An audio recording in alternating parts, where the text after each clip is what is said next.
Friends, Vande Mataram. Good evening दोस्तों। आइए दोस्तों, हम लोग पढ़ रहे हैं 10th क्लास की फिजिक्स। और दोस्तों चैप्टर चल रहा था फोर्थ। और फोर्थ चैप्टर दोस्तों हम लोगों ने क्लियर कर लिया था। उसके सारे जो क्वेश्चन थे थियोरेटिकल, वो सारे हम लोगों ने समझ लिए थे। अब आइए देख लेते हैं उसके ऑब्जेक्टिव क्वेश्चन किस तरीके से हम लोग सॉल्व करेंगे, ऑब्जेक्टिव क्वेश्चन को किस तरीके से हम लोग लगाएंगे। तो आइए दोस्तों देख लेते हैं ऑब्जेक्टिव क्वेश्चन फोर्थ चैप्टर के। तो दोस्तों पहला क्वेश्चन दिया गया है इस सीरीज में दोस्तों 50 क्वेश्चन दिए गए हैं और 50 क्वेश्चन को आसानी से सॉल्व करेंगे।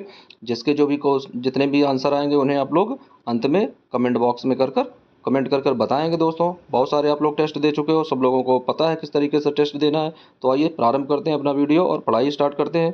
तो देख लेते हैं दोस्तों क्वेश्चन नंबर पहला क्या दिया गया है। दिया गया है विद्युत फ्यूज विद्युत धारा के किस सिद्धांत पर कार्य करता है। दोस्तों विद्युत जो फ्यूज होता है दोस्तों, घरों में जो वायरिंग होती है बाहर जो एक फ्यूज लगाया जाता है, जैसे यदि अंदर कोई शॉर्ट सर्किट होता है तो वो फ्यूज जो है वहीं से ब्लास्ट हो जाता है और दोबारा उस फ्यूज तार को बांध देते हैं और घर में पूरी विद्युत सप्लाई प्रारंभ हो जाती है। तो दोस्तों वो किस सिद्धांत पर आधारित होता है, घर में क्या होता है जब किसी चीज के द्वारा जब कहीं पर कोई शॉर्ट सर्किट होती है तो उससे क्या बढ़ जाता है दोस्तों। तो जब कहीं पर दोस्तों शॉर्ट सर्किट होती है, जैसे कहीं पर तार आपस में जुड़ गए या कोई ज़्यादा पावर का कोई हमने मशीन चला दी, तो उससे क्या होता है, ऊष्मीय मान बढ़ता है, चुंबकीय मान बढ़ता है, रासायनिक मान बढ़ता है, या फिर इनमें से कोई नहीं। तो दोस्तों बिल्कुल इजी क्वेश्चन है, आप लोग समझ गए होंगे कि जब घरों में कोई फॉल्ट होता है, कहीं से कोई तार डिस्चार्ज होता है, कहीं पर कोई फॉल्ट होता है और तो उसमें क्या हो जाता है दोस्तों, ऊष्मीय मान उसका बढ़ जाता है। यानी हम अंदर कोई ओवरलोडेड वस्तु चला देते हैं, कोई यंत्र चला देते हैं, मशीनरी इलेक्ट्रिक यंत्र जो ओवरलोडेड होता है वो क्या करता है, ऊष्मा को बढ़ा देता है और उस ऊष्मा के द्वारा जो विद्युत फ्यूज लगे होते हैं वो विद्युत फ्यूज जो है वो ब्लास्ट हो जाते हैं और विद्युत सप्लाई बंद हो जाती है। तो क्वेश्चन नंबर पहले का दोस्तों जो राइट आंसर होगा वो होगा ए नंबर, यानी ऊष्मीय मान। तो विद्युत फ्यूज विद्युत धारा के किस सिद्धांत पर कार्य करता है दोस्तों, ऊष्मीय मान पर। अब आइए देख लेते हैं अगला क्वेश्चन। दोस्तों अगला क्वेश्चन दिया गया है 1 किलोवाट घंटा किसके बराबर होता है। दोस्तों बिल्कुल इजी क्वेश्चन है, 1 किलोवाट घंटा किसके बराबर होता है। तो दोस्तों 1 किलोवाट तो हम लोग जानते हैं कि 1 किलोवाट यानी एक डब्ल्यू में कितने वाट होते हैं दोस्तों। तो 1 किलोवाट में हम लोग जानते हैं कि 1000 वाट होते हैं, हम लोग पढ़ चुके हैं। अब उसके बाद दोस्तों क्या लिखा है, घंटा। अब दोस्तों घंटा दिया गया है, अब हम लोग जब गणना करते हैं किसी चीज़ की तो उसकी गणना किस में करते हैं, एसआई पद्धति में। तो एसआई पद्धति में समय का मात्रक दोस्तों क्या होता है, सेकेंड होता है। यहाँ पर क्या दिया गया, 1 घंटा। तो 1 घंटे में देखेंगे कितने सेकेंड होते हैं, कितने सेकेंड दिए जाते हैं 1 घंटे में। तो दोस्तों हम लोग जानते हैं कि 1 मिनट बराबर क्या होता है, 1 मिनट बराबर 60 मिनट के, और 1 मिनट में 60 सेकेंड होते हैं। तो 60 गुणे 60 कर देते हैं। तो यहाँ पर क्या आ जाता है, जब 60 में 60 का गुणा करेंगे दोस्तों, चतुरंग 36 और डबल जीरो आ जाएगा, यानी 3600 आ जाएगा। तो अब यहाँ पर देख लेते हैं दोस्तों, 3600 ये हो गया और 3 जीरो ये हो गए। तो 36 के बाद में 5 जीरो आ जाएंगे, यानी 36 गुणे 10 की घात 5 लिख सकते हैं। तो इसे किस तरीके से लिखेंगे, 36 गुणे 10 की घात 5 के रूप में। अब दोस्तों क्या करते हैं, यहाँ पर क्या करेंगे, दोनों के बीच में एक दशमलव लगा देंगे तो एक घात और बढ़ जाएगी। तो आंसर क्या आ जाएगा दोस्तों, आंसर आ जाएगा 3.6 गुणे 10 की घात 6। और ये दोस्तों मात्रक किस में होता है, जूल में। तो इसका आंसर कौन सा सही हो जाएगा, 1 किलोवाट घंटा किसके बराबर हो जाएगा दोस्तों, 1 किलोवाट घंटा बराबर हो जाएगा सी नंबर ऑप्शन इस सही हो जाएगा इसका। यानी 3.6 गुणे 10 की घात 6 जूल के बराबर होगा। तो क्वेश्चन नंबर 2 का दोस्तों ऑप्शन नंबर इज सी। अब आइए देख लेते हैं अगला क्वेश्चन।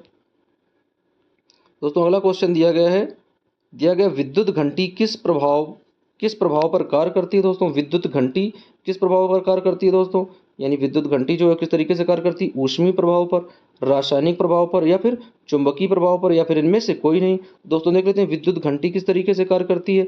ऊष्मीय प्रभाव दोस्तों अभी तो हमने बताया था कि जब घर में क्या करते हैं, कोई ओवरलोडेड वस्तु चला देते हैं तो उससे क्या होता है, मान बढ़ जाता है, ताप बढ़ जाता है, जिससे शॉर्ट सर्किट हो जाता है।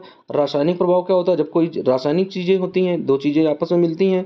दोस्तों यहाँ पर क्या है, विद्युत घंटी किस कार्य पर आधारित होती है, ये चुंबकीय प्रभाव पर आधारित होती है। चुंबक के द्वारा विद्युत घंटी में क्या होता है दोस्तों, वहाँ पर एक मैग्नेट लगा होता है तो उसमें क्या होता है, चुंबक होता है। तो इस तरीके से हम लोग समझेंगे विद्युत घंटी किस कार्य पर आधारित होती है, तो ये दोस्तों कार्य हो जाता है चुंबकीय प्रभाव। तो क्वेश्चन नंबर तीसरे का राइट आंसर हो जाएगा दोस्तों सी नंबर। अब आइए देख लेते हैं अगला क्वेश्चन। दोस्तों अगला क्वेश्चन दिया गया लघु पथन के समय परिपथ में विद्युत धारा का मान होता है, क्या होता है दोस्तों, बहुत कम हो जाता है, बहुत परिवर्तित होता है, बहुत अधिक बढ़ जाता है, या फिर निरंतर परिवर्तित होता रहता है। तो दोस्तों ये आप लोगों को पढ़ाया गया है क्लास में, इसका भी चैप्टर भी आप लोगों ने पढ़ा है। तो देख लेते हैं दोस्तों, लघुपथन के समय परिपथ में विद्युत धारा का मान क्या होता है। तो लघुपथन दोस्तों जब होता है तो विद्युत धारा क्या होती है, उसका मान बहुत अधिक बढ़ जाता है। तो क्वेश्चन नंबर चौथे का राइट आंसर हो जाएगा दोस्तों सी नंबर। अब आइए देख लेते हैं पांचवा क्वेश्चन। दोस्तों पांचवा क्वेश्चन देख लेते हैं, क्या दिया गया है। दिया गया डायनमो का सिद्धांत आधारित है। दोस्तों डायनमो किस सिद्धांत पर आधारित है, पांचवा क्वेश्चन दोस्तों दिया गया है। और दोस्तों इस क्वेश्चन का आंसर आप लोग कमेंट बॉक्स में जरूर बताएंगे, बहुत इजी क्वेश्चन है। डायनमो का सिद्धांत किस पर आधारित है। तो दोस्तों डायनमो का सिद्धांत किस पर आधारित है, विद्युत चुंबकीय प्रेरण पर आधारित है, या प्रेरित विद्युत पर आधारित है, या धारा के ऊष्मीय प्रभाव पर आधारित है, या फिर इनमें से कोई नहीं। तो दोस्तों हमने आप लोगों को बताया था जब लेक्चर में पढ़ाया था कि डायनमो के सिद्धांत पर आधारित होता है, और डायनमो का कार्य भी क्या होता है ये भी आप लोगों को बताया गया था। तो दोस्तों यहाँ पर क्या हो जाएगा, क्वेश्चन नंबर पांचवे का जो राइट आंसर है दोस्तों हो जाएगा डायनमो का सिद्धांत क्या है, विद्युत चुंबकीय प्रेरण। और दोस्तों विद्युत चुंबकीय प्रेरण की खोज किसने की थी, फैराडे ने की थी। तो ये फैराडे के सिद्धांत के अनुसार ही कार्य करता है। कौन कार्य करता है, डायनमो। तो क्वेश्चन नंबर पांचवे का राइट ऑप्शन हो जाएगा दोस्तों ए नंबर। अब आइए देख लेते हैं अगला क्वेश्चन।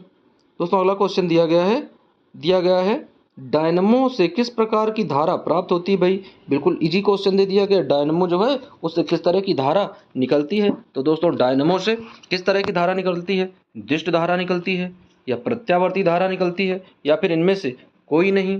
तो दोस्तों देख लेते हैं इसमें, या फिर सी नंबर दोस्तों दिया गया है कि दोनों धाराएं निकलती हैं। तो दोस्तों देख लेते हैं इसका राइट आंसर क्या होगा। तो जल्दी से जिन बच्चों को इस क्वेश्चन का राइट आंसर पता हो वो बच्चे जल्दी से कमेंट बॉक्स में कमेंट करके बताएं कि इस क्वेश्चन का राइट आंसर क्या होगा। बहुत इजी क्वेश्चन है दोस्तों, आप लोगों को बताया भी गया था कि डायनमो से किस प्रकार की धाराएं निकलती हैं दोस्तों। तो जो डायनमो जो है वो दोनों तरह की धाराएं निकालता है, क्या करता है, दिष्ट धारा भी निकालता है और प्रत्यावर्ती धारा भी निकलती है। तो क्वेश्चन नंबर 6 का दोस्तों राइट ऑप्शन हो जाएगा सी नंबर। अब आइए देख लेते हैं अगला क्वेश्चन। दोस्तों अगला क्वेश्चन दिया गया विद्युत बल्ब में कौन सी गैस भरी होती है। दोस्तों यानी विद्युत बल्ब में कौन सी गैस भरी होती है, निर्वात रहता है यानी बिल्कुल खाली होता है बल्ब, या वायु भरी होती है। दोस्तों वायु तो बिल्कुल नहीं भरी होती है, निष्क्रिय गैस भरी होती है, या फिर हाइड्रोजन गैस भरी होती है। तो दोस्तों देख लेते हैं विद्युत बल्ब में कौन सी गैसें होती हैं, निष्क्रिय गैसों का मिश्रण होता है। दोस्तों क्या भरा होता है उसमें, निष्क्रिय गैसों का मिश्रण। तो दोस्तों इसमें निष्क्रिय गैसों का मिश्रण भरा होता है बल्ब के अंदर, जैसे हीलियम है, ऑर्गन है। तो ये दोस्तों निष्क्रिय गैसें होती हैं। तो निष्क्रिय गैसों का क्या होता है दोस्तों, ये मिश्रण होता है निष्क्रिय गैसों का। तो इस तरीके से हम लोग समझेंगे कि विद्युत बल्ब में कौन सी गैस भरी होती है, तो निष्क्रिय गैस यानी हीलियम हुआ, आर्गन हुआ, इनके मिश्रण भरे होते हैं। तो क्वेश्चन नंबर 7 को दोस्तों राइट ऑप्शन हो जाएगा सी नंबर। अब आइए देख लेते हैं अगला क्वेश्चन। दोस्तों अगला क्वेश्चन दिया गया है, बहुत ही इजी क्वेश्चन है। अगला क्वेश्चन दिया गया भारत में उत्पादित प्रत्यावर्ती धारा विद्युत धारा की आवृत्ति कितनी होती है, 50 हर्ट्ज होती है, 60 हर्ट्ज होती है, 70 हर्ट्ज होती है, या फिर 80 हर्ट्ज होती है। दोस्तों इस क्वेश्चन का आंसर आप लोग जल्दी से कमेंट बॉक्स में करिए, कमेंट खुला है दोस्तों। आइए देख लेते हैं इस क्वेश्चन का राइट आंसर क्या होगा। जल्दी जल्दी सभी बच्चे कमेंट करें, देख लेते हैं किसका आंसर सही निकलता है।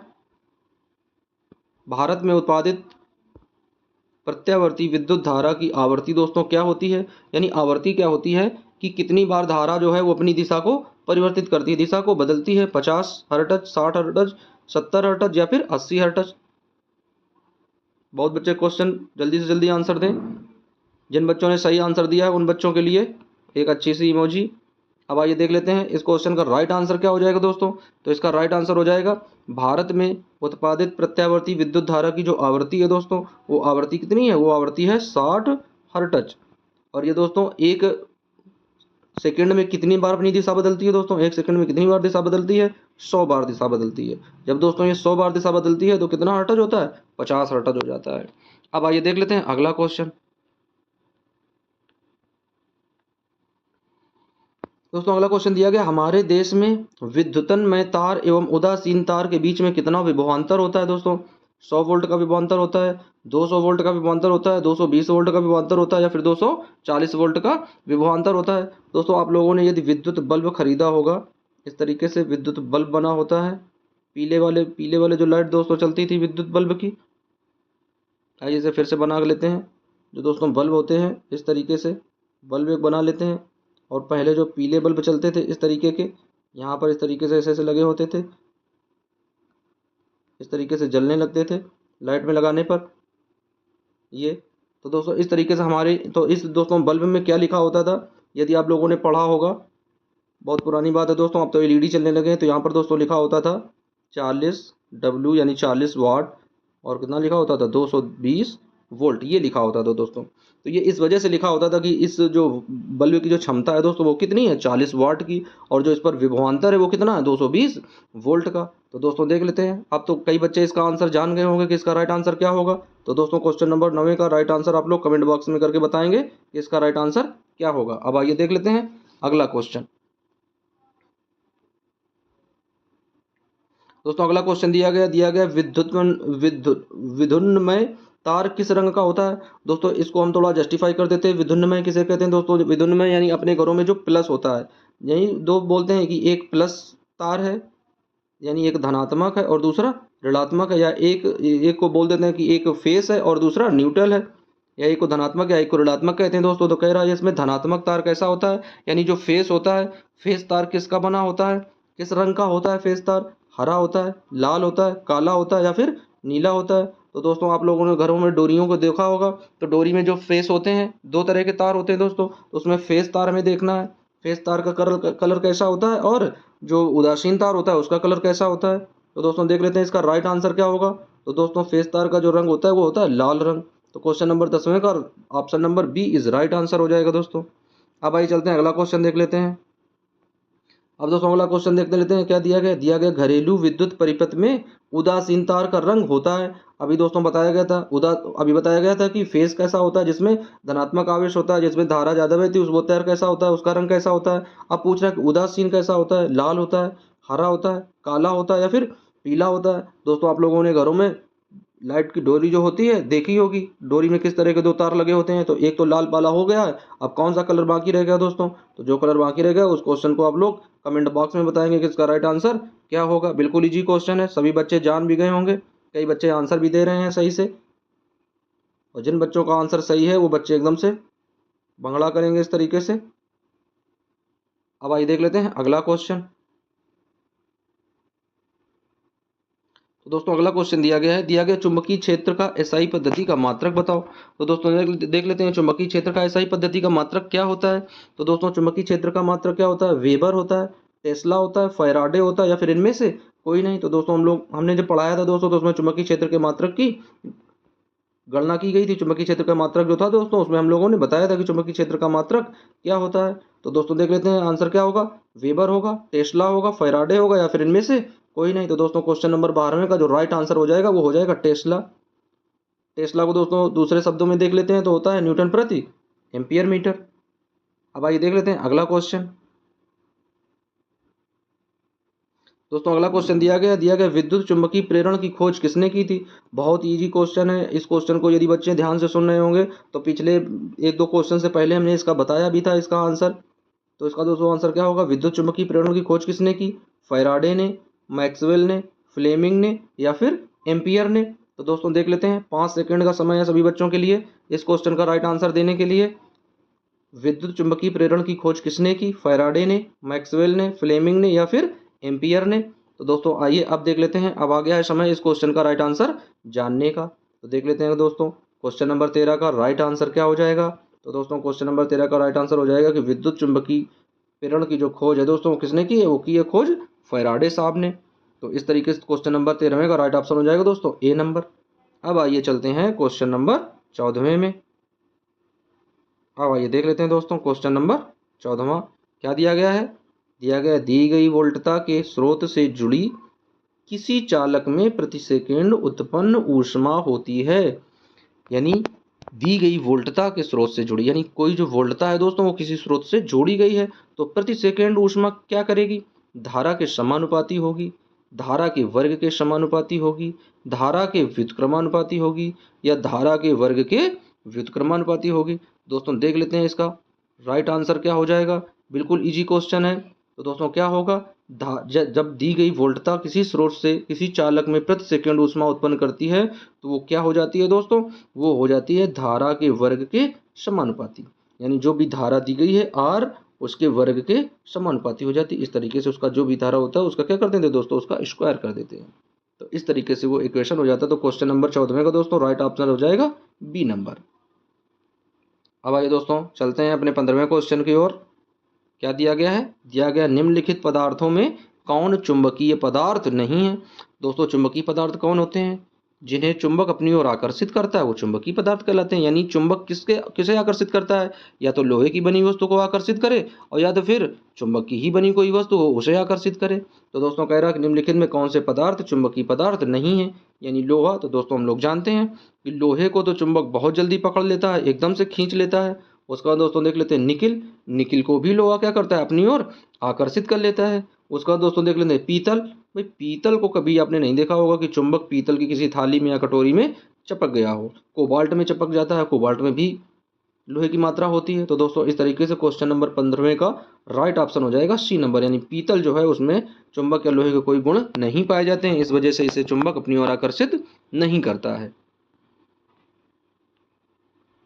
आप देख लेते हैं दोस्तों क्या दिया गया है, दिया गया पृथ्वी का विभव होता है। तो दोस्तों पृथ्वी का विभव कैसा होता है, ऋणात्मक होता है, धनात्मक होता है, शून्य होता है या फिर अनंत होता है। दोस्तों बिल्कुल इजी क्वेश्चन है भाई। ऋणात्मक कहाँ से होगा, हो ही नहीं सकता है। धनात्मक हो ही नहीं सकता है। अनंत हो ही नहीं सकता है। क्या हो सकता है, शून्य। पृथ्वी पर कोई क्या आवश्यक कुछ नहीं है, तो यहाँ पर विभव क्या है, शून्य विभव है। तो दोस्तों पृथ्वी पर विभव कैसा हो जाएगा, शून्य हो जाएगा। तो क्वेश्चन नंबर 16 का राइट ऑप्शन हो जाएगा सी नंबर। अब आइए दोस्तों देख लेते हैं अगला क्वेश्चन दिया गया चुंबकीय बल क्षेत्र का एसआई पद्धति का मात्रक ज्ञात कीजिए। दोस्तों अभी पीछे हम लोग देख चुके हैं कि चुंबकीय क्षेत्र का मात्रक क्या निकला था, टेस्ला निकला था। उसके बाद में उसी में हमने बताया था एक मात्रक कि टेस्ला के अलावा एक दूसरा मात्रक और होता है। दोस्तों जिसने भी वो गौर से चीज़ें सुनी होंगी तो उसे ये आंसर आ रहा होगा। तो दोस्तों देख लेते हैं क्वेश्चन नंबर 17 का कौन सा आंसर सही होगा, यानी न्यूटन प्रति मीटर होगा, न्यूटन प्रति एम्पियर होगा, न्यूटन होगा या फिर न्यूटन प्रति एम्पियर मीटर होगा। तो 5 सेकंड का समय है दोस्तों, 1 2 3 4 और ये 5। अब आइए देखते हैं इसका राइट आंसर। तो दोस्तों देख लेते हैं चुंबकीय बल क्षेत्र का जो एसआई पद्धति का मात्रक है वो दोस्तों हमने बताया था कि वो क्या होता है, वो होता है न्यूटन प्रति एम्पियर मीटर। तो क्वेश्चन नंबर 17 का राइट ऑप्शन हो जाएगा दोस्तों डी नंबर। अब आइए चलते हैं अगला क्वेश्चन देख लेते हैं दोस्तों। तो अगला क्वेश्चन दिया गया चुंबकीय क्षेत्र के प्रभाव में विद्युत धारा क्या करती है, यानी चुंबकीय क्षेत्र का जहाँ प्रभाव होता है वहाँ पर विद्युत धारा में कौन कौन से परिवर्तन होते हैं, क्या क्या उसके गुणधर्म होते हैं, किस तरीके से चीज़ें होती हैं। तो आइए समझ लेते हैं दोस्तों किस तरीके से चीज़ें घटित होंगी। तो क्वेश्चन नंबर 18 को देख लेते हैं कि चुंबकीय क्षेत्र के प्रभाव में विद्युत धारा क्या करती है। पहला ऑप्शन दिया गया ऊष्मा उत्पन्न करती है, दूसरा दिया गया है आकर्षण बल उत्पन्न करती है, तीसरा दिया गया है चालक पर बल उत्पन्न करती है, चौथा दिया गया इनमें से कोई घटना घटित नहीं होती है। तो दोस्तों इसमें क्या होता है, चुंबकीय क्षेत्र प्रभाव में क्या होता है, विद्युत धारा क्या करती है दोस्तों, चालक पर एक बल उत्पन्न करती है। दोस्तों हमने क्या बताया था कि एक धारावाही चालक पर चुंबकीय क्षेत्र के द्वारा लगाया गया बल। तो दोस्तों धारावाही चालक में क्या होता था, विद्युत धारा प्रवाहित होती थी और वो कहाँ पर रखा होता था, चुंबकीय क्षेत्र में। तो उस पर बल कौन सा लगता था दोस्तों, बल लगता था F बराबर IBL साइन थीटा। तो दोस्तों ये वही पूछ रहा है कि F बराबर IBL साइन थीटा क्या उत्पन्न करता है दोस्तों, तो वो उत्पन्न करता है चालक पर लगने वाले बल को। तो क्वेश्चन नंबर दोस्तों 18वें का राइट ऑप्शन हो जाएगा चालक पर उत्पन्न बल को। तो क्वेश्चन नंबर 18वें का राइट ऑप्शन हो जाएगा दोस्तों सी नंबर। अब आइए देख लेते हैं 19वां क्वेश्चन। तो फ्रेंड्स 19वां क्वेश्चन दिया गया चुंबक द्वारा धारावाही चालक पर लगाए गए बल की दिशा ज्ञात की जाती है। यानी चुंबक पर जो धारावाही बल लगाया जाता है दोस्तों उसकी दिशा हम लोग कैसे ज्ञात करते हैं, उसकी दिशा ज्ञात करने के क्या फार्मूले हैं, क्या मापदंड हैं, कैसे हम लोग उसकी दिशा को ज्ञात कर सकते हैं। तो आइए देख लेते हैं, समझ लेते हैं इसे किस तरीके से हम लोग समझेंगे, किस तरीके से उसकी दिशा को हम लोग ज्ञात करेंगे। तो पहला ऑप्शन दोस्तों क्या दिया गया है, पहला ऑप्शन दिया गया फ्लेमिंग के बाएं हस्त का नियम लगाएंगे, दूसरा ऑप्शन दिया गया दोस्तों ओम का नियम लगाएंगे, तीसरा दिया गया मैक्सवेल के दक्षिण हस्त का नियम लगाएंगे। उसके बाद दोस्तों दिया गया है इनमें से किसी का नियम नहीं लगाएंगे। तो आइए देख लेते हैं दोस्तों 19वें क्वेश्चन का कौन सा आंसर सही हो जाएगा। दोस्तों क्या दिया गया, चुंबक द्वारा धारावाही चालक पर, तो दोस्तों देख लेते हैं ओम का नियम। ओम का नियम तो दोस्तों V बराबर IR होता था, हम लोग पढ़ चुके थे, तो ये तो लगेगा नहीं। मैक्सवेल का नियम दोस्तों क्या था कि एक धारावाही चालक को हम इस प्रकार पकड़ते हैं कि अंगूठा हमारा धारा की दिशा में, तो मुड़ी हुई उंगलियां चुंबकीय क्षेत्र की दिशा को बताती हैं। तो दोस्तों इसमें क्या दिया गया, इनमें से कोई नहीं। तो इसका राइट आंसर क्या हो जाएगा, फ्लेमिंग के बाएं हाथ का नियम। तो क्वेश्चन नंबर 19वें का दोस्तों राइट आंसर हो जाएगा ए नंबर। अब आइए देख लेते हैं अगला क्वेश्चन दोस्तों। अगला क्वेश्चन दिया गया विद्युत मोटर को चलाया जा सकता है, किससे चलाया जा सकता है, प्रत्यावर्ती धारा पर, दिष्ट धारा पर, प्रत्यावर्ती दिष्ट और दोनों धाराओं पर, या फिर इनमें से कोई नहीं। तो दोस्तों देख लेते हैं इसका राइट आंसर क्या होगा, विद्युत मोटर को किससे चलाया जाता है, प्रत्यावर्ती धारा पर, दिष्ट धारा पर या प्रत्यावर्ती और दिष्ट दोनों धाराओं पर। तो दोस्तों क्वेश्चन नंबर 20वें का राइट आंसर हो जाएगा, क्वेश्चन नंबर 20वें का राइट आंसर हो जाएगा दोस्तों सी नंबर। यानी विद्युत मोटर को कैसे चलाया जा सकता है, प्रत्यावर्ती और दिष्ट दोनों धाराओं पर। क्वेश्चन नंबर 20वें का दोस्तों राइट ऑप्शन होगा सी नंबर। अब आइए देखते हैं अगला क्वेश्चन। तो दोस्तों अगला क्वेश्चन दिया गया है,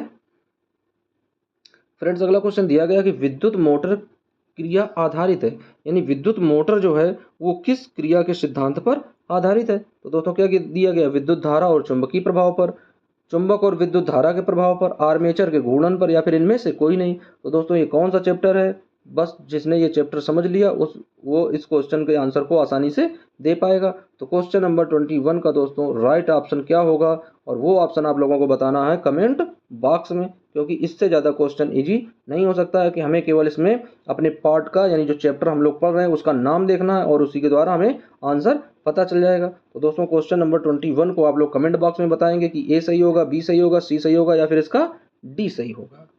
अब आइए चलते हैं दोस्तों, क्वेश्चन नंबर देख लेते हैं 22वां। बहुत ही बिंदास क्वेश्चन है दोस्तों। क्या दिया गया, दिया गया डायनमो के द्वारा बदला जाता है। भाई कितनी गजब बात पूछी गई कि डायनमो से क्या होता है। डायनमो दोस्तों क्या है, हम लोग जानते हैं कि जो हम लोगों के शादी ब्याहों में घरों में क्या आते हैं, जनरेटर आते हैं जिनसे लाइट चली जाती है तो उसी के द्वारा लाइट जोड़ी जाती है। वो क्या कार्य करते हैं, डायनमो होते हैं, विद्युत उत्पादन करते हैं। तो डायनमो से क्या होता है दोस्तों, यांत्रिक ऊर्जा को विद्युत ऊर्जा में बदला जाता है, चुंबकीय ऊर्जा को विद्युत ऊर्जा में बदला जाता है, गतिज ऊर्जा को विद्युत ऊर्जा में बदला जाता है, या फिर स्थितिज ऊर्जा को विद्युत ऊर्जा में बदला जाता है। तो दोस्तों इसका राइट आंसर आप लोग समझ रहे होंगे कि डायनमो द्वारा क्या होता है, यांत्रिक ऊर्जा को विद्युत ऊर्जा में बदलते हैं। यानी जब घरों में क्या होता है, किसी फंक्शन में जनरेटर आता है, टेंट लगता है, तो दोस्तों लाइट चली जाती है तो क्या करते हैं, एक मोटर टाइप का होता है उसे स्टार्ट कर देते हैं। उसमें क्या लगा होता है, उसमें डायनमो लगा होता है। वो क्या करता है दोस्तों, यांत्रिक ऊर्जा को विद्युत ऊर्जा में बदल देता है। यानी यंत्र के द्वारा क्या होता है, विद्युत उत्पादन होने लगती है। तो क्वेश्चन नंबर 22वें का राइट ऑप्शन होगा ए नंबर। अब आइए दोस्तों देख लेते हैं क्वेश्चन नंबर 23वां। बिल्कुल इजी और आसान क्वेश्चन दोस्तों। क्या कह रहा, कह रहा विद्युत मोटर के द्वारा क्या बदला जाता है। भाई विद्युत को यांत्रिक ऊर्जा में, चुंबकीय ऊर्जा को विद्युत ऊर्जा में, गतिज ऊर्जा को विद्युत ऊर्जा में, या स्थितिज ऊर्जा को विद्युत ऊर्जा में। दोस्तों बिल्कुल इजी क्वेश्चन है। जैसा इसके पहले क्वेश्चन था उसमें डायनमो पूछा था, इसमें विद्युत मोटर पूछ रहा है। दोस्तों इसका राइट आंसर क्या होगा, जल्दी से आप लोग अपना अपना आंसर क्लिक कर लें। 5 सेकंड का समय है दोस्तों, 1 2 3 एंड 4 5। आप देख लेते हैं इसका क्वेश्चन का सही आंसर क्या होगा। तो विद्युत मोटर के द्वारा क्या होता है दोस्तों, विद्युत मोटर के द्वारा हम लोग विद्युत ऊर्जा को क्या करते हैं, यांत्रिक ऊर्जा में बदलते हैं। यानी विद्युत मोटर जो है दोस्तों क्या करता है, विद्युत ऊर्जा को यांत्रिक ऊर्जा में परिवर्तित करता है। तो क्वेश्चन नंबर 23 का राइट ऑप्शन होगा दोस्तों ए नंबर।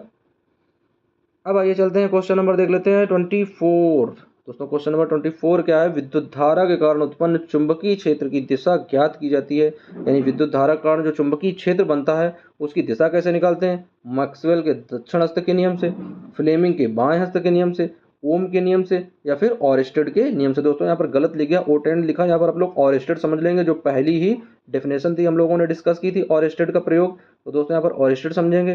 तो विद्युत धारा का दोस्तों जो चुंबकीय प्रभाव है किसके द्वारा उसका आंसर निकालते हैं, किसके द्वारा उसकी दिशा और चुंबकीय क्षेत्र ज्ञात करते हैं दोस्तों, फ्लेमिंग के बाएं हस्त से। तो दोस्तों फ्लेमिंग के बाएं हस्त का नियम क्या होता है, यानी हम अपने बाएं हाथ की तर्जनी, मध्यमा और अंगूठे को इस प्रकार फैलाएं कि तीनों एक दूसरे के क्या हों, लंबवत हों। जिसमें से तर्जनी उंगली क्या बताती है दोस्तों, तर्जनी उंगली धारा की दिशा बताती है। तो मध्यमा उंगली क्या बताती है, चुंबकीय क्षेत्र की दिशा।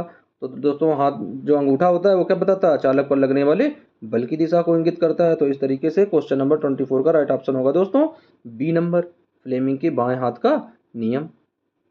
अब देख लेते हैं दोस्तों अगला क्वेश्चन। तो दोस्तों अगला क्वेश्चन दिया गया है, चुंबकीय क्षेत्र एक ऐसी राशि है, परिमाण है, दिशा है, ए और बी दोनों है। तो दोस्तों देख लेते हैं इसका राइट आंसर क्या हो जाएगा। तो दोस्तों चुंबकीय क्षेत्र क्या होता है, परिमाण भी होता है उसकी और दिशा भी होती है। तो दोस्तों जब परिमाण हो और दिशा हो तो वह कैसी राशि होती है, वो राशि होती है दोस्तों सदिश। कैसी होती है, सदिश।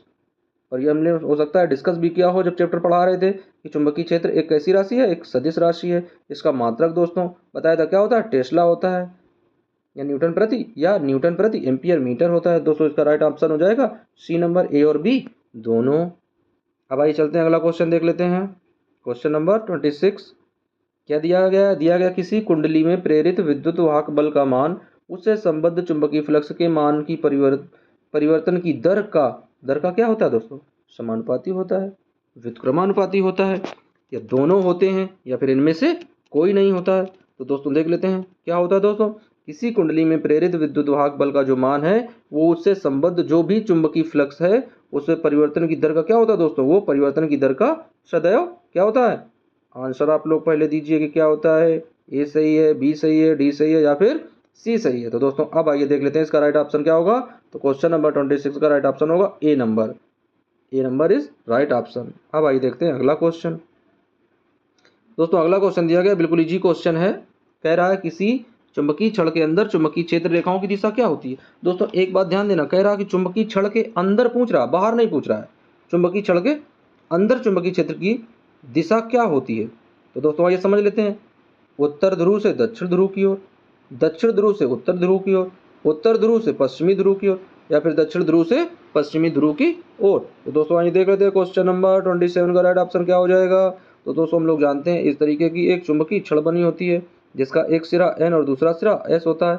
हम लोग जानते हैं ये बाहर से क्या होता है, बाहर से यहाँ से चुंबकीय बल रेखाएं निकलती हैं उत्तरी ध्रुव से और दक्षिणी ध्रुव की ओर मिल जाती हैं। लेकिन चुंबकीय छड़ के अंदर ये कैसी चलती है, चुंबकीय छड़ के अंदर इनकी दिशा कैसी होती है, दक्षिण से सदैव उत्तर की ओर होती है। तो क्वेश्चन नंबर 27 का दोस्तों राइट ऑप्शन हो जाएगा बी नंबर, दक्षिण से उत्तर दिशा की ओर। अब आइए चलते हैं अगला क्वेश्चन देख लेते हैं अपना।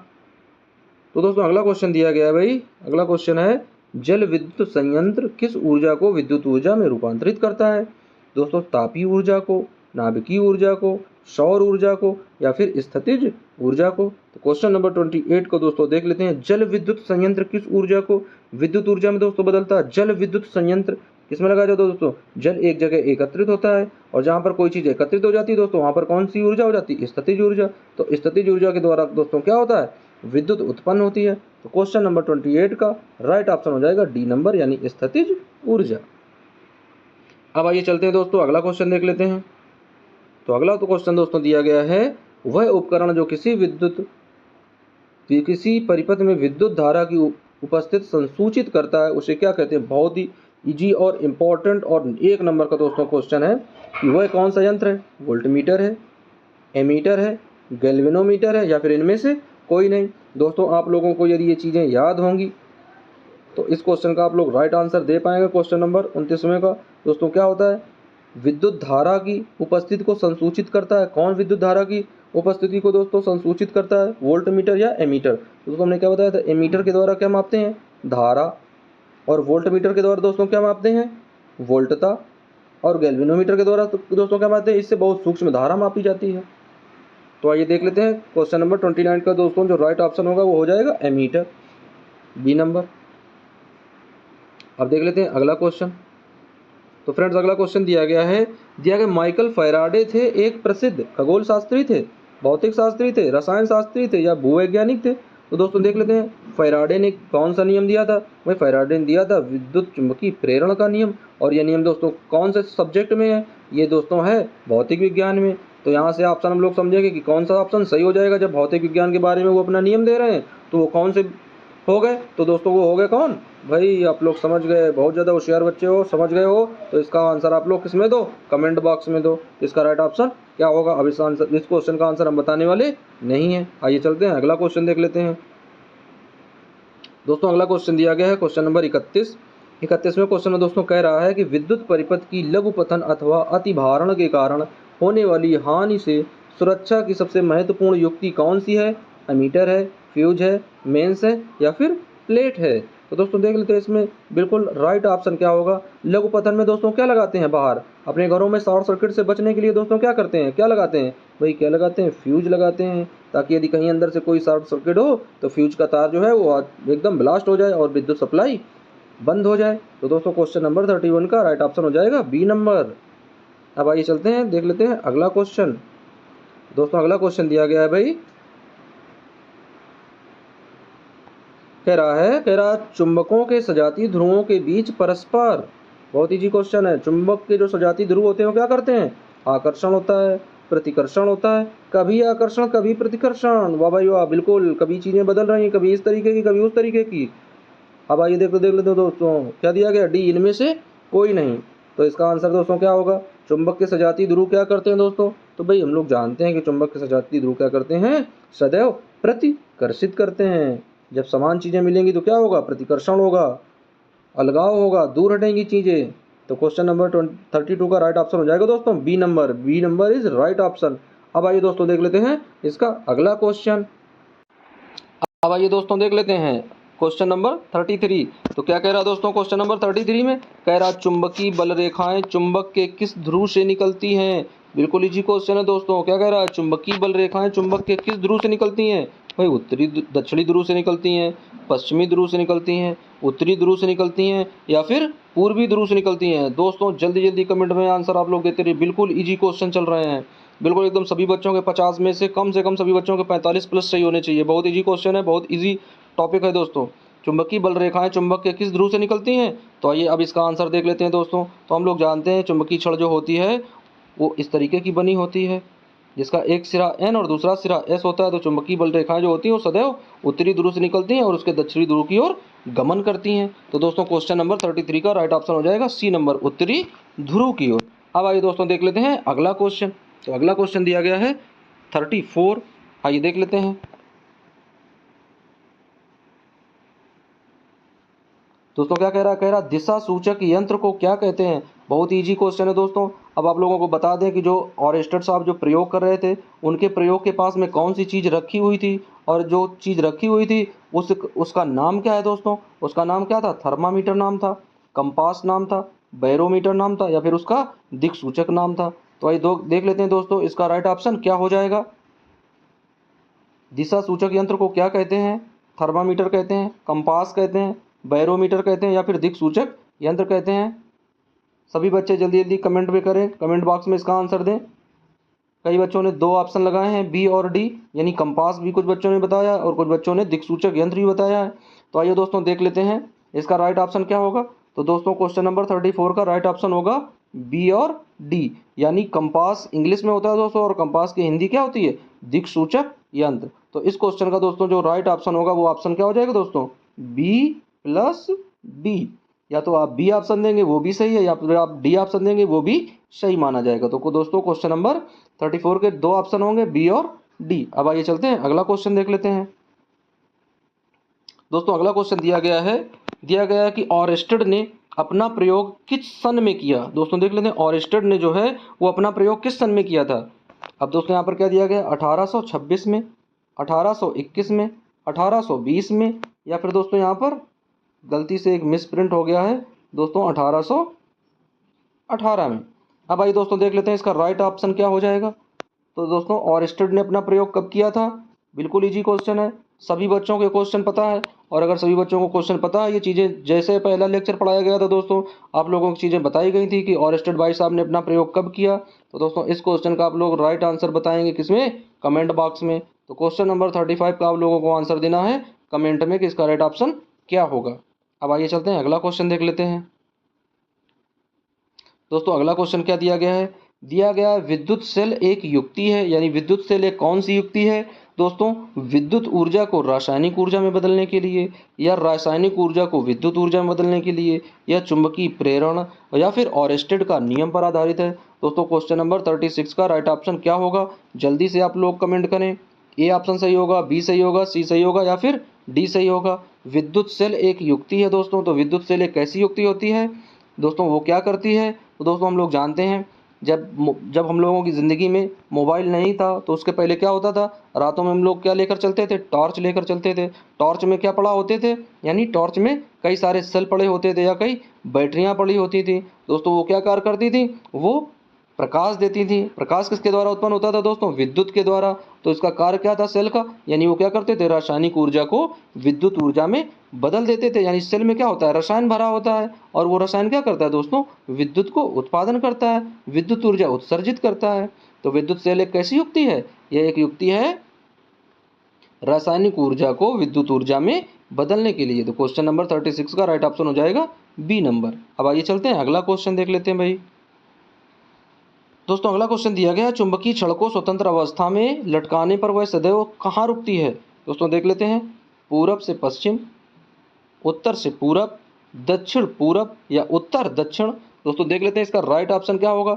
यदि चुंबकीय छड़ को हम लोग स्वतंत्र अवस्था में किसी भारहीन धागे से पकड़कर लटका दें तो दोस्तों उसका एक सिरा कहाँ पर होगा और दूसरा सिरा कहाँ पर होगा, ये बात आप लोगों को बताई गई थी। जल्दी से आप लोग कमेंट करके कमेंट बताएं, कमेंट बॉक्स में बताएं कि इसका राइट ऑप्शन क्या हो जाएगा। तो दोस्तों ने बताया था कि जब किसी चुंबकीय छड़ को आप किसी धागे से बांध कर लटकाते हैं तो उसका सदैव एक सिरा उत्तर की ओर और दूसरा सिरा दक्षिण की ओर, यानी एन व एस में ही वह रुकता है। यह चुंबक का गुण होता है। तो क्वेश्चन नंबर 37 का राइट ऑप्शन हो जाएगा दोस्तों डी नंबर। तो डी ऑप्शन इज राइट। अब आइए चलते हैं क्वेश्चन नंबर देख लेते हैं दोस्तों 38। क्या दिया गया भाई, दिया गया चुंबकीय क्षेत्र के द्वारा लगाया गया बल किसी गतिमान आवेश पर क्या होता है। दोस्तों ये भी चीजें आप लोगों को बताई गई थी कि किसी गतिमान आवेश पर चुंबकीय क्षेत्र के द्वारा लगाया गया बल क्या होता है। F बराबर IBL साइन ए, या F बराबर QEB साइन ए, या F बराबर QE, या F बराबर Q bracket E plus V into B. तो दोस्तों देख लेते हैं इसका राइट ऑप्शन क्या होगा।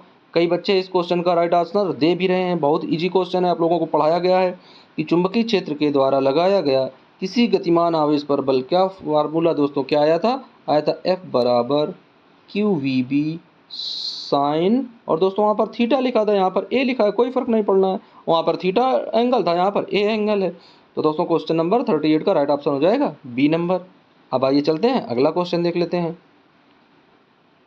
तो दोस्तों अगला क्वेश्चन दिया गया है, दिया गया धारावाही चालक पर चुंबकीय क्षेत्र के कारण लगने वाला बल क्या होता है। दोस्तों अब दूसरा क्वेश्चन पूछ रहा है, कह रहा धारावाही चालक पर लगने वाला बल। तो दोस्तों धारावाही चालक पर जो लगने वाला बल था वो क्या आया था, F बराबर IBL साइन ए, या F बराबर QEB साइन ए, या F बराबर QE, या F बराबर Q bracket E plus V into B. तो दोस्तों देख लेते हैं, एक हमने क्या किया था, चुंबकीय क्षेत्र में एक धारावाही चालक रखा था, उस पर जब बल की गणना की थी तो क्या आंसर आया था दोस्तों, बहुत सही, कई बच्चों ने राइट आंसर दिया है। क्वेश्चन नंबर 39 का राइट ऑप्शन दोस्तों ए नंबर, बिल्कुल सही, यानी F बराबर IBL साइन ए। अब आइए चलते हैं अगला क्वेश्चन देख लेते हैं फ्रेंड्स।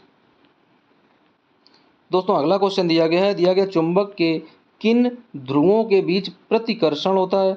दोस्तों अभी जस्ट इस क्वेश्चन का अपोजिट हम लोग पीछे पढ़ कर आए हैं, यानी चुंबक के किन ध्रुवों के बीच दोस्तों क्या होता है, प्रतिकर्षण होता है। चुंबक के कौन से दो ध्रुव आपस में क्या करते हैं, प्रतिकर्षित करते हैं, एक दूसरे को रिपेल करते हैं, धकेलते हैं, पास नहीं आने देते हैं, दुश्मनी निभाते हैं, क्या करते हैं दोस्तों।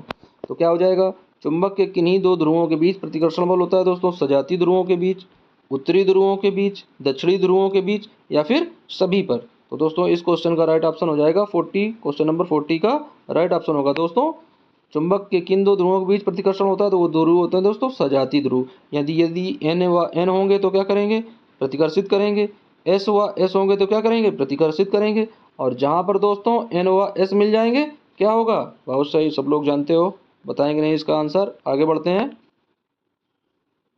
अब आइए देख लेते हैं दोस्तों अगला क्वेश्चन दिया गया है, चुंबकीय क्षेत्र की दिशा होती है, कहाँ होती है, उत्तरी ध्रुव से दक्षिणी ध्रुव की ओर, दक्षिणी ध्रुव से उत्तरी ध्रुव की ओर, लंबवत होती है, या फिर बाहर की ओर होती है। दोस्तों बिल्कुल इजी क्वेश्चन है, एक नंबर का क्वेश्चन है, यानी चुंबकीय क्षेत्र की दिशा कहाँ होती है। तो दोस्तों हम लोग जानते हैं, और अगर जानते हो तो आप लोग कमेंट बॉक्स में करो, या इस क्वेश्चन का आंसर पहले टिक करो, उसके बाद में हम क्लियर करें। तो आइए दोस्तों आप देख लेते हैं, चुंबकीय क्षेत्र की दिशा होती है, कहाँ होती है, उत्तरी ध्रुव से दक्षिणी ध्रुव की ओर, क्योंकि किसी भी चुंबकीय छड़ से चुंबकीय बल रेखाएं कहाँ से निकलती हैं, उसके उत्तरी ध्रुव से दक्षिणी ध्रुव की ओर चलती हैं। तो जहाँ पर चुंबकीय बल रेखाओं की दिशा होती है वही दोस्तों चुंबकीय क्षेत्र की दिशा होती है। तो क्वेश्चन नंबर 41 का राइट ऑप्शन हो जाएगा ए नंबर। अब आइए चलते हैं, देख लेते हैं दोस्तों अगला क्वेश्चन। तो अगला क्वेश्चन दोस्तों दिया गया है 42वां, बिल्कुल इजी क्वेश्चन है दोस्तों। कह रहा है किसी चालक तार में 5 कूलाम का आवेश 10 सेकेंड तक प्रवाहित होता है। दोस्तों क्या दिया गया है, किसी चालक तार में 5 कूलाम का आवेश 10 सेकेंड तक प्रवाहित होता है, तो तार में बहने वाली धारा क्या होगी। दोस्तों ये क्वेश्चन जो है ये पिछले टॉपिक का क्वेश्चन है, लेकिन फिर भी हम लोग देख लेते हैं इस क्वेश्चन का राइट आंसर क्या होगा।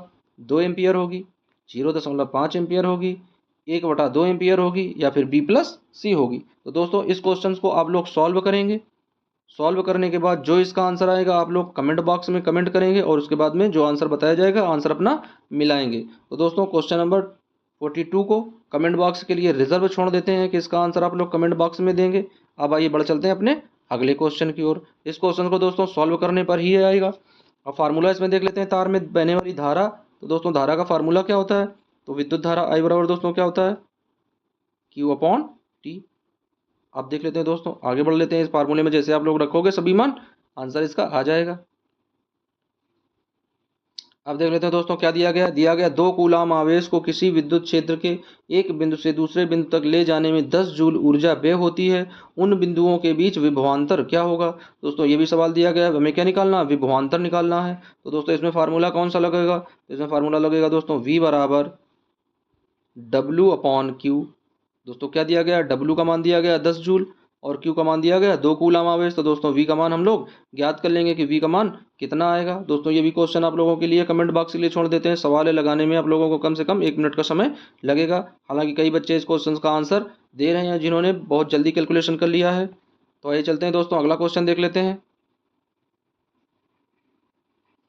दोस्तों अगला क्वेश्चन दिया गया 2 ओम तथा 2 ओम के 2 प्रतिरोधों को किस क्रम में जोड़ने की परिपथ का तुल्य प्रतिरोध 1 ओम हो जाए।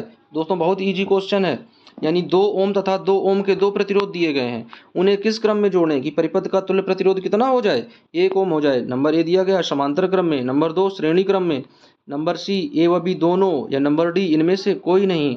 बहुत इजी क्वेश्चन है दोस्तों, जल्दी से आप लोग इसका आंसर दें। दोस्तों आइए देख लेते हैं, समझ लेते हैं इस क्वेश्चन को। क्या करेंगे? यदि श्रेणी क्रम में जोड़ते हैं तो दोस्तों श्रेणी क्रम का फार्मूला क्या होता है? RS बराबर फार्मूला फिर श्रेणी क्रम का क्या निकला था? R1 प्लस का R2। अब दोस्तों देख लेते हैं, यदि समांतर क्रम में होता है और किसमें पूछ रहा है, हमें दोनों में देखने हैं और आंसर कितना लाना है? 1 लाना है। तो देख लेते हैं समांतर के लिए क्या होता है दोस्तों, 1/R1 और प्लस 1/R2। तो दोस्तों दोनों में मान रखेंगे और दोनों के मान कितने हैं? 2-2 ओम प्रतिरोध हैं। तो पहले दोस्तों श्रेणी क्रम में रखेंगे। दोस्तों जब श्रेणी क्रम में रखेंगे तो 1 और 2 और 2 4 मिलकर हो जाएंगे, तो 4 ओम हो जाएगा। तो यहाँ तो आंसर 1 आ रहा है, ये तो गलत हो जाएगा, श्रेणी क्रम तो हो ही नहीं सकता है। अब दोस्तों जब श्रेणी क्रम नहीं हो सकता है तो 2 ही क्रम होते हैं, कौन से? श्रेणी और समांतर। तो भैया जब श्रेणी नहीं होगा तो कौन सा होगा? बहुत सही, बहुत अच्छा पहचाना सभी बच्चों ने। तो देख लेते हैं क्वेश्चन नंबर 44 का राइट ऑप्शन क्या हो जाएगा? भाई जब श्रेणी नहीं होगा तो कौन सा होगा भाई? फिर और कोई ऑप्शन नहीं बचता भाई, एक बचा है वही लगा दो, फिर ये समांतर क्रम हो जाएगा। अब आइए चलते हैं अगला क्वेश्चन देख लेते हैं। तो दोस्तों अगला क्वेश्चन दिया गया न्यूट्रॉन की खोज किसने की। ये दोस्तों बहुत ही बीच से पता नहीं कहाँ से क्वेश्चन आ गया है। न्यूट्रॉन की खोज किसने कर दी? जे थॉमसन ने की, रदरफोर्ड ने की, चैडविक ने की, या नील बोर ने की। दोस्तों जल्दी से क्वेश्चन का आंसर लगाएं, या फिर किसी के कोई पड़ोसी दोस्त रिश्तेदार उसने की खोज, जल्दी बताओ, कमेंट करें सभी बच्चे। इसका राइट ऑप्शन क्या होगा? न्यूट्रॉन की खोज किसने की? जे थॉमसन ने, रदरफोर्ड ने, चैडविक ने, या फिर नील बोर ने। तो दोस्तों क्वेश्चन नंबर 45 को भी रिजर्व रखते हैं कमेंट के लिए। तो आइए दोस्तों देख लेते हैं 45 को रिजर्व कर देते हैं क्वेश्चन को कमेंट बॉक्स के लिए कि कमेंट में इसका आंसर देंगे सभी बच्चे। अब आइए चलते हैं अगला क्वेश्चन देख लेते हैं। दोस्तों अगला क्वेश्चन दिया गया साइंस शब्द की उत्पत्ति किस भाषा से हुई है भाई? पहला ऑप्शन दिया गया ग्रीक भाषा से हुई है, दूसरा दिया गया लैटिन भाषा से हुई है, तीसरा दिया गया अंग्रेजी भाषा से हुई है और चौथा दिया गया फ्रेंच भाषा से है। तो दोस्तों देख लेते हैं इसका राइट ऑप्शन क्या हो जाएगा। आप लोगों को 1:50 दोस्तों देख लेते हैं 20 सेकंड का समय देते हैं समझने के लिए और याद करने के लिए। यानी साइंस शब्द की उत्पत्ति किस भाषा से हुई थी, ये पहले लेक्चर में दोस्तों बताया गया है कि साइंस शब्द की उत्पत्ति किस शब्द से हुई है, यानी किस भाषा से हुई है। ग्रीक भाषा से, लैटिन भाषा से, या अंग्रेजी भाषा से, या फिर फ्रेंच भाषा से। आइए दोस्तों देख लेते हैं इसका राइट आंसर क्या हो जाएगा। और दोस्तों एक बात, जो बच्चे इस साइंस को इंग्लिश में पढ़ रहे हैं ना कि SCIENCE लिखा है ये साइंस, तो कई बच्चे जो हैं वो कमेंट कर रहे हैं कि इंग्लिश यानी सी 46 का C नंबर दे रहे हैं। दोस्तों बहुत ज़ोर से आप लोगों के कान के नीचे एक पड़ेगा, आप लोगों को याद आ जाएगा भाई, जो भी गलत आंसर दे रहे हैं ये नहीं होगा कि ये साइंस लिखा तो ये अंग्रेजी भाषा हो गई। दोस्तों इसका राइट ऑप्शन हो जाएगा, साइंस शब्द जो है दोस्तों वो लैटिन भाषा के सिंटिया नामक शब्द से हुई है। किससे हुई है? लैटिन भाषा के सिंटिया नामक शब्द से। तो भाषा कौन सी है? वो लैटिन। तो क्वेश्चन नंबर 46 का राइट ऑप्शन हो जाएगा दोस्तों B नंबर। अब आइए दोस्तों देख लेते हैं कि विटामिन ए की कमी से होने वाला रोग कौन सा है। तो दोस्तों अब आप लोग सोचोगे कि विटामिन ए कहाँ से आ गया ये फिजिक्स में। दोस्तों हम लोग बताएंगे कि इसका रिलेशन कहाँ पर है फिजिक्स में। तो विटामिन ए की कमी से दोस्तों कौन सा रोग होता है? बेरी होता है, स्कर्वी होता है, रतौंधी होता है, या फिर मलेरिया होता है। तो दोस्तों देख लेते हैं इसका राइट आंसर क्या हो जाएगा। बहुत इजी क्वेश्चन है, कई बच्चे इस क्वेश्चन का राइट आंसर दे भी रहे हैं और सभी बच्चों को लगभग आ भी जाएगा। क्वेश्चन नंबर 47 का राइट ऑप्शन आप लोग बिल्कुल क्लिक कर चुके हैं। तो आइए अब दोस्तों देख लेते हैं कि ये बीच में एक बायो का क्वेश्चन कहाँ से आ गया, कहाँ से लिख दिया हमने कि विटामिन ए की कमी से होने वाला रोग। तो दोस्तों विटामिन ए की कमी से होने वाला रोग दोस्तों कौन सा है, रतौंधी। और ये रोग दोस्तों किस में आते हैं, फिजिक्स में आते हैं। कौन सा, दूरदृष्टि दोष, निकट दृष्टि दोष और जरा दृष्टि दोष। और उसमें दोस्तों क्या था, रतौंधी था। रतौंधी में क्या होता है, जो मनुष्य के आँख की पुतली होती है दोस्तों वो कैसी हो जाती है, कौन से कलर की हो जाती है, क्या लिखवाया गया था, दूधिया कलर की। कैसी हो जाती है दोस्तों, दूधिया कलर की। तो सभी बच्चों को याद आया कि ये क्वेश्चन किससे रिलेटिव है दोस्तों, ये क्वेश्चन फिजिक्स से ही रिलेटिव है कि विटामिन ए की कमी से होने वाला रोग कौन सा है, रतौंधी। और रतौंधी में आँख की पुतली जो है उसका रंग कैसा हो जाता है दोस्तों, दूधिया। तो इस तरीके से क्वेश्चन नंबर 47 का जो राइट ऑप्शन होगा दोस्तों वो राइट ऑप्शन हो जाएगा रतौंधी। तो क्वेश्चन नंबर 47 का राइट ऑप्शन रतौंधी। अब आइए चलते हैं, देख लेते हैं क्वेश्चन नंबर 48। दिया गया है चुंबक अपने चारों ओर क्या उत्पन्न करता है।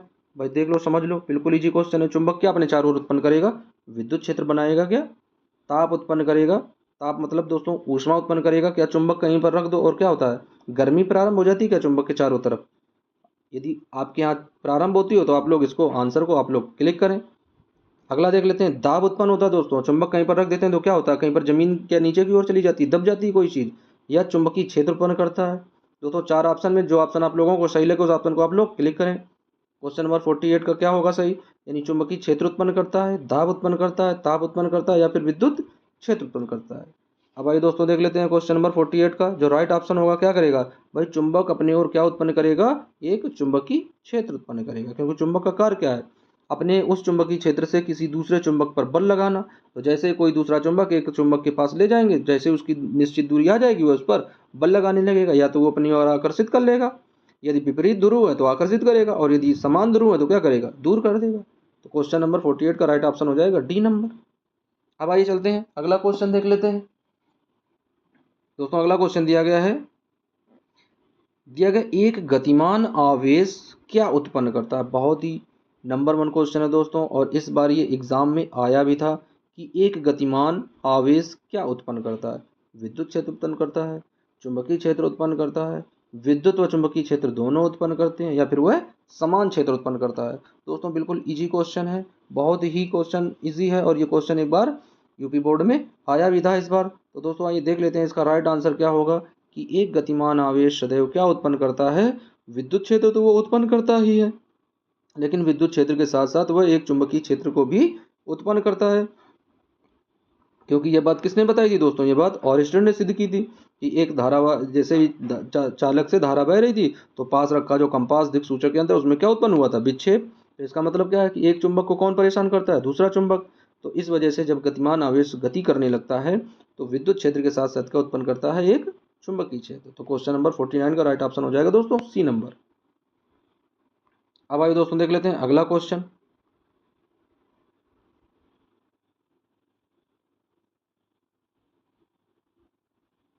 दोस्तों कह रहा यदि हम किसी चालक तार को इस प्रकार से पकड़ें कि अंगूठा धारा की दिशा तथा मुड़ी हुई उंगलियां चुंबकीय क्षेत्र की दिशा को प्रदर्शित करें, तो यह नियम किसका है। भाई ये नियम है फ्लेमिंग के दाएं हाथ का, या फ्लेमिंग के बाएं हाथ का, या फिर मैक्सवेल का, या फिर ऑरिस्टेड का। दोस्तों बिल्कुल इजी क्वेश्चन है, आप लोगों को ये पढ़ाया भी गया है, इसकी परिभाषा भी लिखाई गई है कि यदि हम किसी चालक तार को इस प्रकार से पकड़ें कि अंगूठा जो है धारा की दिशा को बताए और मुड़ी हुई उंगलियां चुंबकीय क्षेत्र की दिशा को प्रदर्शित करें, तो ये कौन सा नियम होता है। तो दोस्तों ये नियम आप लोगों को खुद पहचानना है, बिल्कुल इजी क्वेश्चन है, क्वेश्चन नंबर 50 का। और इसका राइट आंसर आप लोगों को कमेंट बॉक्स में कमेंट करके बताना है कि क्वेश्चन नंबर 50 का राइट ऑप्शन क्या हो जाएगा, फ्लेमिंग के बाएं हाथ का नियम है, या फ्लेमिंग के दाएं हाथ का नियम है, या मैक्सवेल का नियम है, या फिर ऑरिस्टेड का नियम है। तो दोस्तों इस तरीके से हम लोगों ने इस चैप्टर के 50 महत्वपूर्ण इंपॉर्टेंट क्वेश्चंस को सॉल्व कर लिया है। अब आइए दोस्तों क्या करते हैं, thanks for watching my YouTube channel SSC classes 01। दोस्तों यदि आप लोगों को ये चीज़ें अच्छी लग रही हो, पढ़ाई में चीज़ें अच्छे से समझ में आ रही हो, तो एक बार इस चैनल को सब्सक्राइब कर लें, और हो सके दोस्तों तो एक वीडियो को लाइक अवश्य करके जाएं। जाने से पहले एक लाइक का बटन ज़रूर दबाएं दोस्तों, और यदि हो सके तो एक कमेंट अवश्य कर दें दोस्तों। क्योंकि यदि आप लोगों को लग रहा हो कि ये चीज़ें आपकी ही सुविधा, आपकी ही पढ़ाई के लिए इतनी मेहनत करके बनाई जा रही हैं, तो एक कमेंट और एक लाइक तो दोस्तों बनता ही है। बाकी दोस्तों आप लोगों को चीज़ें अच्छी लगें तभी कमेंट और लाइक करें, और अगर चीज़ें अच्छी ना लगें तो कोई बात नहीं, वीडियो देखिए और अपना ज्ञान बढ़ाइए, कोई दिक्कत नहीं। मिलते हैं दोस्तों अगले वीडियो में, जब तक के लिए thanks, good night, take care.